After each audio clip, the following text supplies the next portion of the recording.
Hey everybody, I'm going to show you something that most people don't know and most homeowners need to know if they do have an insurance claim or do have a contractor that's going to be working with them on any type of loss. So what you have right here, you have a shingle that's been damaged. This shingle's been damaged, and a lot of contractors will come out and say, well, we need to tarp this entire section. We need to take the tarp over the ridge, across the hips, and tarp this entire section. The thing is, most roofing companies get paid per square foot of the tarp that they install, so they're going to be incentivized to install a larger tarp. What I'm going to show you today is how we can actually solve this problem, or have a roofer solve the problem if you're not comfortable doing this yourself. We can solve this with the 6x8 tarp. Now, if we're going to tarp this entire area, we probably would need a tarp that's about 40 by 60. We're going to solve this problem with a 4x8 tarp, okay? So let me show you the first thing that I'm going to do. First thing I'm going to do is I'm going to take a look and see I need to see the circumference, or kind of really the radius of the damage. So it looks like all the damage is really going to be centered right in here, just on one shingle. So that's the good news. We've got a small area of damage. So the first thing I'm going to do is I'm going to take second thing I'm going to do is take my trowel. Now you can use a putty knife, a trowel, you can use even a little crowbar if you have one. I use this because I can get underneath the shingles pretty quickly. So let me show you what I'm going to do here. I'm going to take my trowel and I'm going to break the seal. Break the seal on this top layer of shingles right here.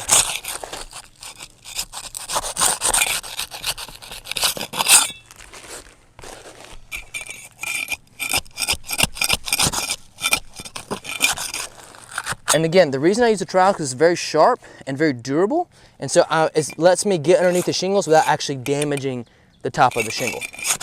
Okay. Just kind of working this all the way down.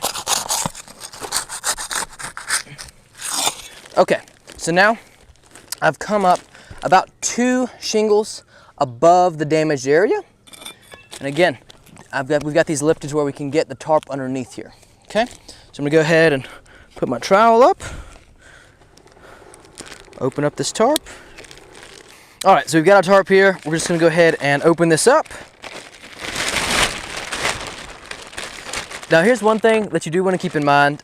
When you're just trying to mitigate loss in one small area, you wanna keep the amount of nails that you're going to be nailing in kind of in a I guess a diagonal or a horizontal progression. You want to keep that minimal, okay? So you want to get underneath the least amount of shingles as possible. It sounds a little bit complicated, but I'll show you real quick. So we're going to put this in right about here. Remember, we went 2 shingles up. Now here's the key. This is where a lot of people kind of get in trouble. They try to put the tarp on top of the shingle.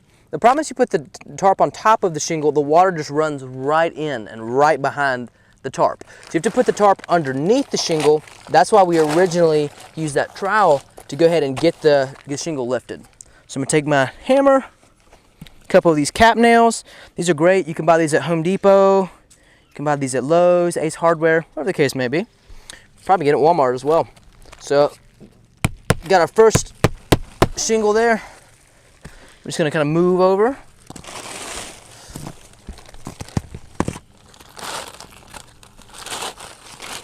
I'm just feeding this tarp really underneath all of these shingles. I'm gonna try to keep it tight, make it look nice, especially if you guys are the roofers that are doing this. You know, make this look nice for your homeowners. Go ahead and put this tarp in right here, this nail in right here. All right, so I've got my two main corners, 2 top corners. Just gonna make sure that this tarp is pushed in really good. Go ahead and get another nail on here. If you have really, really high winds, if you're maybe somewhere, kind of near the coast, you're in Alabama, near Florida, somewhere kind of like that, and you got a lot of really high winds, some guys will use 2x4s or 1x6s to help hold the tarp down evenly. But we're just over here in good old Athens, Georgia. We'll be replacing this roof, covered by insurance actually. And we'll be replacing this roof in the next couple days. So we just want to make sure that there's no more damage to the property. We want to help mitigate damage as much as possible. And again, nothing special to this. Nothing super special to this. Just a few nails.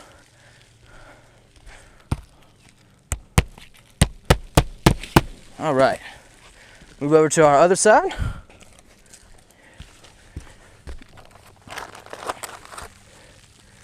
And keep in mind, all the roofers out here watching this, don't be that guy that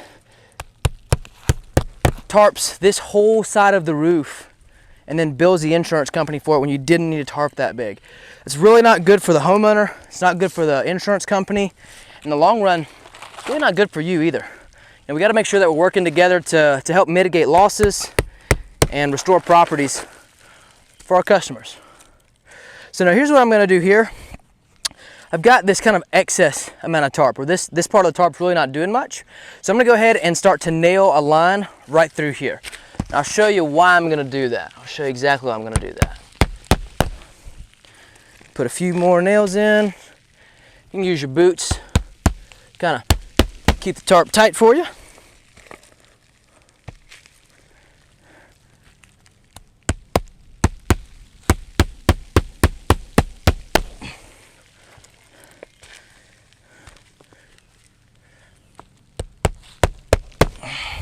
All right, so I've got that done.